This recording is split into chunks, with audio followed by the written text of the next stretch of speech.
தமிழ்நாட்டிலேருந்து போயிட்டு Indian cricket டீமில் செலக்ட் ஆகி முடிஞ்ச அளவு கலக்குன்னு கலக்கிட்டு test T20 one day international மேட்ச்னு எல்லாத்துலேயும் முடிஞ்ச அளவு பர்ஃபார்ம் பண்ணிட்டு ஃபைனலாக ஆல் ஃபார்மேட்லேருந்து ரிட்டையர்மெண்ட் அனௌன்ஸ் பண்ணாரு நம்ம ரவிச்சந்திரன் அஸ்வின். எனக்கு நல்லா ஞாபகம் இருக்குது, முதல்ல 2008 சிஎஸ்கே டீம் தான் ஐபிஎல்ல அவர் வந்து ஏலம் எடுத்தாங்க. அந்த 2008 அவர் ஒரு மேட்ச் கூட ஆடலை, அவர் பெஞ்சில் தான் இருந்தார். அதுக்கப்புறம் 2009 தான் ஃபர்ஸ்ட் டைம் டிபியூட் பண்ணுறதுக்கான சான்ஸ் கிடைச்சிச்சு. அப்போவே அவர் கன்சிடரிவாக நிறைய மேட்ச் ஆடினாரான்னு கேட்டிங்கன்னா கிடையாது, ரெண்டு மேட்ச் தான் ஆடி இருப்பார். அதுலேயுமே வந்து 2 விக்கெட் எடுத்திருப்பாரு. அதுக்கப்புறம் பார்த்தீங்கன்னா ஒரு 2010 தான் வந்து நிறைய மேட்சஸ் விளையாடுறதுக்கான சான்ஸ் கிடைச்சிச்சு. அந்த சீசன்ல எனக்கு நல்லா ஞாபகம் இருக்கு. திடீர்னு ஓப்பனிங் ஓவர் போடுவார், அதுக்கப்புறம் மிடில் ஓவர் போடுவார், டெப்த் ஓவர் போடுவார். இந்த மாதிரி அவருடைய பவுலிங் ஸ்டைல் எல்லாமே யூனிக்னஸா இருக்கும். கேரம் பால் போடுறது, நகுல் பால் போடுறதுன்னு சொல்லிட்டு வேற லெவலுக்கு அவரை வந்து இம்ப்ரூவ்மெண்ட் பண்ணிட்டே போயிருந்துப்பாரு. 2010 தான் வந்து ஃபர்ஸ்ட் டைம் வந்து சிஎஸ்கே ஐபிஎல் டிராஃபியும் வின் பண்ணியிருப்பாங்க. அந்த சீசன்ல ஆல்மோஸ்ட் 13 விக்கெட் எடுத்து கொடுத்து சிஎஸ்கே வின் பண்றதுக்கு ஒரு முக்கிய ரீசனா இருந்தார். அதுக்கப்புறம் 2011 ஐபிஎல்ல சூப்பரா பர்ஃபார்ம் பண்ணாரு. எல்லா மேட்ச்லயும் ஆல்மோஸ்ட் விக்கெட் எடுத்தது மாதிரி அந்த சீசன்லயுமே 20 விக்கெட் எடுத்து அந்த சீசன்லயுமே ஐபிஎல்ல நம்ம சிஎஸ்கே தொடர்ந்து கப் அடிக்கிறதுக்கு மெயின் ரீசனா வந்து ரவிச்சந்திரன் அஸ்வின் இருப்பாரு. அந்த டைம்ல வந்து சாம்பியன் லீக் வந்து நடந்திருக்கும். அதுல கூட நல்லா பவுலிங் போட்டு மேன் ஆஃப் த சீரிஸே வாங்கியிருப்பாரு. இந்த மாதிரி ஐபிஎல்ல வேற லெவலில் பர்ஃபார்ம் பண்ணாரு.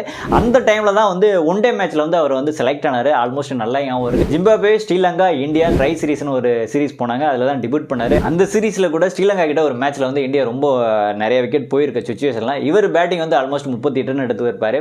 அது வரையுமே வந்து பாத்தீங்க அப்படின்னா இவர் வந்து நல்ல ஒரு பவுலர் அப்படின்னு தான் நினைச்சிருந்திருப்பாங்க. அந்த டைம்ல தான் என்னால் பேட்டிங் பண்ண முடியும், எனக்கு பேட்டிங் கேப்பபிளும் இருக்கு அப்படின்னு சொல்லிட்டு எல்லாருக்குமே வந்து ப்ரூவ் பண்ண ஆரம்பிச்சாரு. அதுக்கப்புறம் ஆசிய கப் வின்னிங் டீம்ல இருந்தாரு. 2011 இந்தியன் டீம் வந்து வேர்ல்டு கப் வின் பண்ணாங்க. அந்த டீம்லயுமே இருந்தாரு. ஆல்மோஸ்ட் டோனி இருந்த வரையுமே பாத்தீங்க அப்படின்னா ரவிச்சந்திரன் அஸ்வின் ரொம்பவே சூப்பரா யூஸ் பண்ணிருப்பாரு. எந்த இடத்துல வேணாலும் பவுலிங் கொடுத்தா அவர் விக்கெட் எடுத்து கொடுப்பாரு. அந்த அளவுக்கு ஒரு நல்ல ஒரு கான்ஃபிடன்ட் வச்சிருந்தாரு. அது மட்டும் இல்லாமல் லெஃப்ட் பேட்ஸ்மேன் வந்தாவே ரவிச்சந்திரன் அஸ்வின் வந்து பவுலிங் போட்டு லெஃப்ட் யாரா இருந்தாலுமே விக்கெட் எடுத்து கொடுத்துருவாரு. அதெல்லாம் நினைச்சு பார்க்கும்போது ரொம்ப சந்தோஷமா இருக்கும். ஒரு தமிழன் அந்த அளவுக்கு பர்ஃபார்ம் பண்ணிட்டு இருக்காரு அப்படின்ற மாதிரி தான் நமக்கு எல்லாருக்குமே இருந்திருக்கும். அதே மாதிரி அவர் வந்து ஒன் டே மேட்ச் மட்டும் கிடையாது, ஐபிஎல் மட்டும் கிடையாது, டெஸ்ட் மேட்ச்ல வந்து பாத்தீங்க அப்படின்னா ஸ்டார்டிங்ல இருந்து வேற லெவலில் பர்ஃபார்ம் பண்ண ஆரம்பிச்சாரு. எனக்கு நல்லா ஞாபகம் இருக்கு. 2011 வெஸ்ட் இண்டீஸ் கிட்ட வந்து டெல்லியில தான் டிபியூட் பண்ணாங்க. அந்த மேட்ச்லயுமே பாத்தீங்க அப்படின்னா நல்லா பவுலிங் போட்டு நிறைய விக்கெட் எடுத்து அதுல 100 எல்லாம் அடிச்சு அந்த சீரிஸ்ல மேன் ஆஃப் த சீரிஸ் அவார்டே அவர் வாங்கினாரு. அது மட்டும் இல்லாம இந்தியன் சார்பா வந்து ஃபாஸ்டஸ்டா 50 விக்கெட் எடுத்த ஒரு பிளேயர் அப்படின்ற ஒரு நேம் கிடைச்சு. அதுக்கப்புறம் பாத்தீங்கன்னா ஃபாஸ்டா 250 விக்கெட் எடுக்கிறது, 300 விக்கெட் எடுக்கிறது, 350 விக்கெட் எடுக்கிறது. அதுக்கப்புறம் பாத்தீங்கன்னா முத்தையா முரளிதரன் 11 டைம் வந்து பாத்தீங்கன்னா மேன் ஆஃப் த சீரிஸ் வாங்கியிருப்பார். அதை மேட்ச் பண்றது. அதுக்கப்புறம் 400 ஹையஸ்ட் விக்கெட், 450 விக்கெட் எடுக்கிறது, 500 ஃபாஸ்டா விக்கெட் எடுக்கிறது அப்படிங்கிற மாதிரி ஆல்மோஸ்ட் பாத்தீங்க அப்படின்னா இதுவரையுமே வந்து டெஸ்ட்ல வந்து 537 விக்கெட் எடுத்து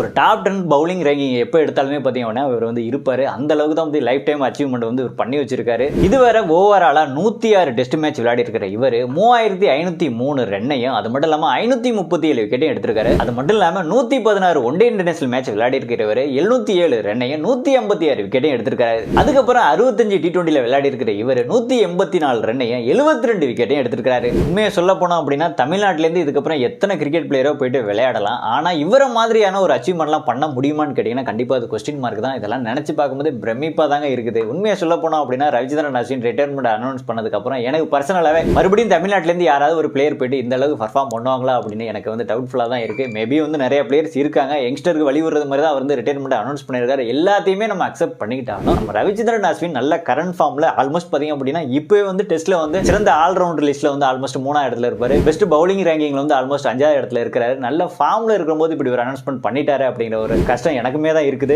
எது எப்படி இருந்தாலுமே இன்னும் எத்தனை வருஷம் ஆனாலுமே ரவிச்சந்திரன் அஸ்வின் அப்படிங்கிற ஒரு கிரிக்கெட் பிளேயர் இந்தியன் டீமுக்காக கொடுத்த பங்களிப்பை யாருமே மறக்க முடியாத அளவுக்கு அவரோட பேரை வந்து கண்டிப்பா அச்சடிச்சு வச்சுட்டாரு. இதுக்கப்புறம் அவரை மறக்கிறதுக்கு சான்ஸே கிடையாது. எப்போ வந்து அவர் பேரை நினைச்சு பார்த்தாலுமே டெஸ்ட் பவுலிங்ல அவருடைய பர்ஃபார்மன்ஸ் வந்து கண்டிப்பா நம்ம கண்ணாடி வந்துட்டு தான் போகும் அப்படிங்கிறத மறுக்கவே முடியாது. என்ன பொறுத்த அளவில் அவர் கண்டிப்பா இன்னும் நிறைய மேட்ச் ஆடி இருக்கலாம் அப்படின்னு தான் எனக்கு தோணுது. அவரை பத்தி உங்களுக்கு என்ன தோணுது, அவர்கிட்ட உங்களுக்கு என்ன ரொம்ப பிடிக்கும் அப்படின்றத, அவருடைய மெமரிஸ் ஏதாவது உங்களுக்கு இருந்துச்சு அப்படின்னா மறக்காம கமெண்ட் பாக்ஸ்ல சொல்லி ஷேர் பண்ணுங்க. நெக்ஸ்ட் ஒரு இன்ட்ரெஸ்டிங் வீடியோல உங்களை மீட் பண்றேன். நன்றி, வணக்கம்.